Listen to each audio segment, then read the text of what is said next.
बिस्मिल्लाहिर्रहमानिर्रहीम। अस्सलाम वालेकुम दोस्तों, एक नई वीडियो के साथ हाजिर हैं। चलें अपनी वीडियो स्टार्ट करते हैं। रूसी फौज ने टॉस 1A 220 मिलीमीटर के रॉकेट आर्टिलरी सिस्टम को मशरकी डॉनबास के इलाके में यूक्रेनी फौज के ऊपर इस्तेमाल किया। ये एक ऑफेंसिव वेपन समझा जाता है और इसको इस्तेमाल करने का मकसद है कि रशिया इस वक्त डॉनबास रीजन के अंदर अपनी फोर्सेस को मजीद एडवांस आगे लेके जाना चाहता है। ये रॉकेट आर्टिलरी सिस्टम है, 220 मिलीमीटर के रॉकेट्स जो हैं वो इसके अंदर डलते हैं। अभी कुछ दिन पहले मैंने आपको एक वीडियो बना के दी थी जिसमें मैंने आपको बताया था कि इस यूक्रेन की जंग के अंदर रॉकेट आर्टिलरी की जो अफादियत है वो बहुत ज्यादा खुल के सामने आई है और ये पाकिस्तान आर्मी की वॉर डॉक्ट्राइन्स जिसके तहत पाकिस्तान आर्मी ने फतेह 1 का भी जो है वो तजर्बा किया है और फतेह 1 रॉकेट आर्टिलरी सिस्टम को अपनी फोर्स के अंदर इस्तेमाल और इंडक्ट किया, उसको वैलिडेट करता है। अब नजर भी ऐसे ही आ रहा है कि रशिया ने इस 220 मिलीमीटर के toss 1A rocket artillery system को इस्तेमाल किया है। इसकी खास बात यह है कि इसके अंदर जो रॉकेट इस्तेमाल होता है वो थर्मोबैरिक टेक्नोलॉजी के साथ लेस होता है। मैं आपको एक वीडियो बना के दी थी JF-17 थंडर की, पिक्चर एनालिसिस था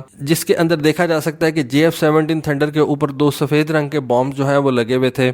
इस टेक्नोलॉजी को बेसिकली कहते हैं फ्यूल एयर एक्सप्लोसिव, FAE, या आम अल्फाज में इनको थर्मोबैरिक बॉम्ब्स भी कहते हैं। ये क्या करते हैं कि ये बॉम्ब जो है जिस एरिया के ऊपर जाके फटते हैं ये वहां पे एक वैक्यूम क्रिएट कर देते हैं। इनके अंदर से जो गैसेस निकलती हैं, जो केमिकल्स निकलते हैं, वो हवा में जाके कुछ ऐसे बादल बनाते हैं और केमिकल रिएक्शन की वजह से उस एरिया के अंदर वैक्यूम क्रिएट कर देते हैं और जहां पे जाके ये बॉम्ब फटते हैं वहां की ये सारी की सारी ऑक्सीजन जो है ये सक कर लेते हैं, कंज्यूम कर लेते हैं, जिसकी वजह से उस जगह पे शदीद धमाका होता है और हवा वहां पे गैप को फिल करने के लिए तेजी से उस एरिया की तरफ आती है, जिसकी वजह से उस टारगेट के नजदीक जितने भी इंसान होते हैं, जितने भी बंकर्स होते हैं, सब के सब तबाह हो जाते हैं। ये बॉम्ब जो होता है इससे इंसानों के फेफड़े तक जल जाते हैं क्योंकि सारी की सारी ये ऑक्सीजन जो है ना ये कंज्यूम कर लेता है और उस जगह पे इतना ज्यादा शदीद जो है वो टेम्परेचर हो जाता है कि इंसान के जो लंग्स होते हैं वो उसको सर्वाइव ही नहीं कर सकते। तो रशिया ने अब ये TOS-1A रॉकेट आर्टिलरी जो है वो यूक्रेन के ऊपर इस्तेमाल करनी शुरू कर दी है। बेसिकली इस रॉकेट आर्टिलरी को 1988 के अंदर रशियन आर्मी में इंडक्ट किया गया था।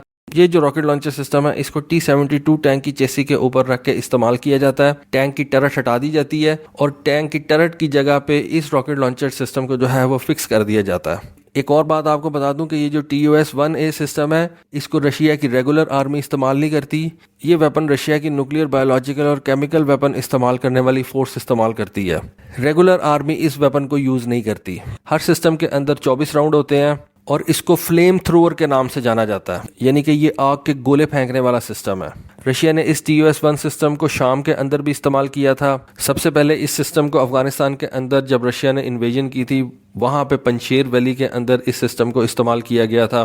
2014 के अंदर इराक की फौज ने भी इस सिस्टम को इस्तेमाल किया था। अजरबैजान और आर्मीनिया की जब जंग हुई थी 2020 में, अजरबैजान ने भी इस TOS-1A सिस्टम को आर्मीनिया के खिलाफ यूज किया था।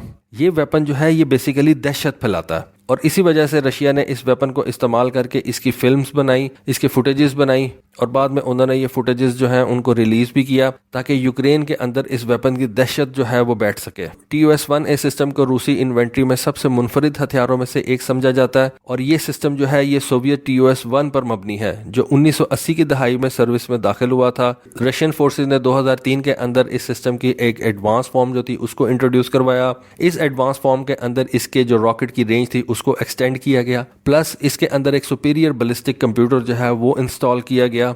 2020 के अंदर इस सिस्टम को मजीद मॉडर्नाइज किया गया और इसकी रेंज तकरीबन 66% जो है वो इंक्रीज की गई। इससे ये जाहिर होता है कि ये अपने ओरिजिनल सिस्टम से बहुत ज्यादा एडवांस बन चुका हुआ है। इससे ये जाहिर होता है कि सोवियत इरा के अपने सिस्टम से ये आज का जो सिस्टम है ये बहुत ज्यादा एडवांस हो चुका हुआ है।